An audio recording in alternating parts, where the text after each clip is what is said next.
Hello नमस्कार, मी सांची माझ्या चॅनलमध्ये तुम्हा सगळ्यांचं अगदी मनापासून स्वागत। सगळ्यांना सर्वप्रथम श्री स्वामी समर्थ। तुम्हा सगळ्यांचे चांगल्याचे स्वामीमार्ग पूर्ण करत ही स्वामींचरणी प्रार्थना। स्वामी भक्तांनो, आपल्याला बऱ्याच वेळी वेगवेगळ्या कामासाठी घराबाहेर पडावे लागते। हल्ली घराबाहेर पडल्यावर काय होईल काहीच सांगता येत नाही। तुम्ही जर कोणत्याही कामासाठी घराबाहेर पडत असाल तर तुमच्या खिशामध्ये पॉकेटमध्ये एकच स्वामींची वस्तू टाका, त्यानंतरच घराबाहेर पडा।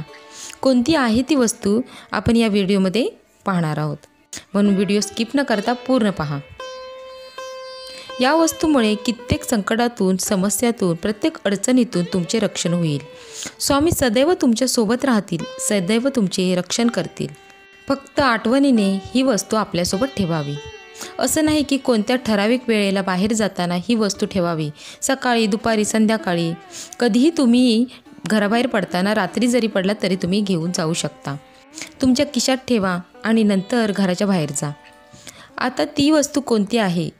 जेव्हाही तुम्हाला घराबाहेर जायचं असेल तेव्हा तुम्ही आपल्या देवघरात असलेली, स्वामींपुढे असलेली अगरबत्तीची उदी तुमच्या खिशात एक चिमूटभर ठेवा, किंवा प्लास्टिक किंवा कागदाच्या पुडीत बांधून शर्टच्या वरच्या खिशात ठेवून द्या, किंवा पॉकेटमध्ये, पर्समध्ये तुम्हाला ठेवायची आहे। या ठिकाणी तुम्ही चिमूटभर उदी बांधून ठेवायची आहे। रोज ठेवणं शक्य नसेल तर फक्त एक चिमूटभर उदी एका कागदामध्ये, पुडीमध्ये बांधून ठेवून घ्या आणि 8 दिवसानंतर पाण्यामध्ये विसर्जन करा।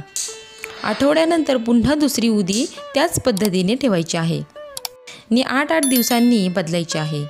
उदी घेतल्यानंतर स्वामींना नमस्कार करायचा, मुजरा करायचा आणि मग घराबाहेर पडायचं। घराबाहेर पडण्या अगोदर स्वामींना असं सांगायचं की माझ्यासोबत चला। तुम्ही ज्या कामासाठी चालला आहात ते काम स्वामींना सांगायचं आणि ते काम होण्यासाठी स्वामींना प्रार्थना करायची।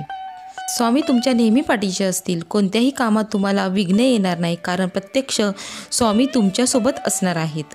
स्वामी सदैव तुमचे रक्षण करतील। तुम्हाला या उदीमुळे नक्कीच फरक जाणवेल। तुम्हाला तुमच्या रोजच्या आयुष्यामध्ये, तुमच्या रोजच्या जीवनामध्ये या उदीचा झालेला फरक तुम्हाला दिसून येईल। प्रत्येक कामात यश येईल। काही कामं होत नसतील, अडलेली कामे तुमची होत नसतील, पैसा मिळत नसेल, म्हणजेच कुठे अडकलेला पैसा तुम्हाला मिळत नसेल, कोणाकडून पैसे येणं असतील, अशी कामं करण्यासाठी जर तुम्ही घराबाहेर पडत असाल तर त्यासाठी तुम्हाला हा उपाय नक्कीच करायचा आहे। स्वामींवर विश्वास आणि श्रद्धा अशीच ठेवा। त्यांच्या सेवेत कधीही खंड पडू देऊ नका। तुम्हाला ही माहिती कशी वाटली हे मला कमेंटमध्ये नक्की सांगा आणि कमेंटमध्ये श्री स्वामी समर्थ लिहायला विसरू नका। व्हिडिओ आवडला तर व्हिडिओला लाईक करा, शेअर करा, चॅनलला सबस्क्राईब करा। भेटू आपण अशा एका नवीन व्हिडिओमध्ये। तोपर्यंत धन्यवाद।